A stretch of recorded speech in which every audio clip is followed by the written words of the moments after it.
पचगांव चौक गुरुग्राम स्थित एक wine shop पर फायरिंग करके एक व्यक्ति की हत्या व 2 लोगों को घायल करने के मामले में गुरुग्राम पुलिस ने एक शूटर को गिरफ्तार किया है। इसके बारे में और जानकारी देते हुए डीसीपी क्राइम गुरुग्राम श्री विजय प्रताप ने एक प्रेस वार्ता में बताया। गुरुग्राम से वेद जांगड़ा की रिपोर्ट। इस मामले में कुछ गिरफ्तारी हुई है, क्या कुछ मामला है वो बताएं। ये जैसा कि विदित है, बीते शुक्रवार को डिस्कवरी वाइन का ठेका जो कि मानेसर के एरिया में पड़ता है, करीब रात को 8:30 बजे 2 लड़कों ने वहाँ अंधाधुंध फायरिंग की थी, जिसमें 3 लोगों को इंजरी आई थी और एक आदमी इसमें से डिवाइस हो गया था। कल हमारी टीम ने CIA Manesar crime branch Manesar ने उसमें से एक जो हत्यारोपी है और जो अक्यूज्ड है रोहित गडरिया, उसको गिरफ्तार किया है और उम्मीद है कि बाकी 2 लोग, क्योंकि 3 आदमी इसमें शामिल थे, उनको जल्द ही हिरासत में। पवन नेहरा का नाम आया था सर, इसमें कुछ वॉइस रिकॉर्डिंग भी शराब कारोबारी के पास भेजी गई थी, क्या कुछ उनकी पहचान हो पाई है सर? इसके बारे में बताएं। असल में लिपिन नेहरा का नाम है वो। लिपिन नेहरा के पिता दयाराम नेहरा है जो गुड़का गांव के रहने वाले हैं। लिपिन नेहरा जो 2 साल पहले करीब स्टडी वीज़ा लेके कनाडा गया था और वहीं से उसने व्हाट्सएप के जरिए इन लोगों से पहले भी कॉल करी और वारदात होने के बाद भी कॉल करी और स्पष्ट तौर पे उसने कहा था कि ये ठेका आप छोड़ दो, क्योंकि ये ठेका हमारे द्वारा, यानी कि मेरे पिता के देख रेख में उनके द्वारा ही चला गैंगस्टर लॉरेंस बिश्नोई से इनका क्या कुछ कनेक्शन है?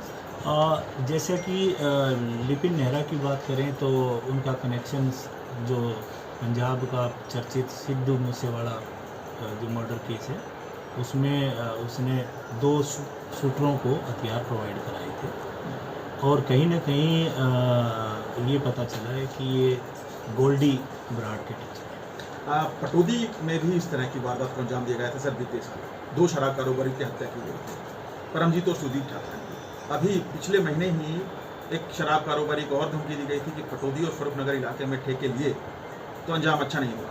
कैसी सुरक्षा व्यवस्था समझते हैं? जो केस जिसकी बात कर रहे हो, खोड़ का डबल मर्डर केस, उसमें जितने हत्यारोपी थे उसमें से 17 लोगों की गिरफ्तारी हो चुकी है और पिछले जो महीने भी एक जो पिछली जहाँ तक मुझे ध्यान है 19 तारीख की बात है, 18 या 19 मई की बात है, उसमें भी एक शराब व्यापारी को इस तरीके से कॉल आई थी। उसमें भी हमने 386 IPC का पर्चा दर्ज किया था और उसमें जो धमकी देने वाले थे उनको गिरफ्तार किया जा चुका है।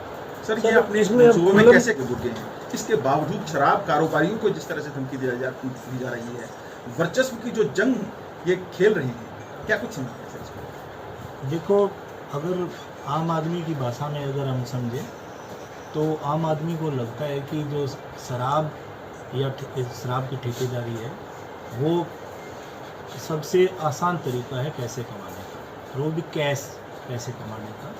तो शायद इसी के मद्देनज़र ये लोग इस प्रकार की हरकत में हैं और कोशिश कर रहे हैं कि किसी तरीके से अपना वर्चस्व स्थापित करके अपने मंसूबों को पूरा किया। सर, अब नेहरा परिवार की भूमिका स्पष्ट हो चुकी है। लिपिन नेहरा ने अपने पिता दयाचंद नेहरा के लिए किया है, तो दयाराम नेहरा के लिए अब क्या पुलिस तैयारी कर रही है, किस तरह से? बस हम तो होट चेज में ही हैं, पीछे ही हैं उनके, और अगर वो दोषी है तो उनको पकड़ेंगे और गैंगस्टर पवन नेहरा की क्या कुछ भूमिका है, उसका भी नाम सामने है। ये गैंगस्टर पवन नेहरा दयाराम का बड़ा लड़का है और लिपिन नेहरा का बड़ा भाई है। अगर आज की हम बात करें तो पवन नेहरा पंजाब में किसी जेल में बंद है। यानी अप्रोक्ष रूप से ये लॉरेंस बिश्नोई गैंग का ही काम है जिसने की फायरिंग की, उससे पहले धमकी भरे वॉइस मैसेज। अभी तक जो प्रारंभिक पूछताछ है उससे स्पष्ट से तो नहीं कह सकते, पर 3 दिन का रिमांड अक्यूज्ड का लिया है और जो विस्तृत जानकारी है उसके बाद आपसे शेयर करेंगे। जो अक्यूज्ड गिरफ्तार किया है उसकी क्या कुछ भूमिका थी इसमें महत्वपूर्ण? ये अक्यूज्ड हमारे यहाँ करीब 15-16 दिन से गुड़गांव में ही रह रहा था, तिगरा में, और वहीं से फिर इनके 2 अन्य साथी दीपक नागर और सौरभ ये वारदात को अंजाम देने के लिए गए। तो इसमें जो रोहित है वो बाइक चला रहा था और जो फायरिंग करी ठेके पे वो दीपक और सौरभ। सर दीपक और सौरभ कहाँ के रहने वाले थे सर? कितने हथियार यूज किए गए थे? दो हथियार यूज़ किए गए और 19 राउंड के फायर हुए। दीपक हमारे गुड़गांव में ही तिगरा का रहने वाला है और जो सौरभ है वो बूरा खेड़ी गांव पड़ता है, ये चरखी दादरी जिले में वहाँ पर। हालांकि सर गुड़गांव पुलिस ने काफ़ी बेहतरीन काम किया, बहुत सारे शूटर्स और बहुत सारा नेक्सस लॉरेंस बिश्नोई का क्रैक किया है, लेकिन इसके बावजूद लगातार दक्षिण हरियाणा की तरफ और खासतौर में गुड़गांव की तरफ ये दायरा बढ़ रहा है सर। कैसे देखते हैं इस चुनौती को? देखो, चुनौती तो अपने आप, हर चुनौती अपने आप में एक बड़ी चुनौती होती है और उसके लिए हम तैयार हैं।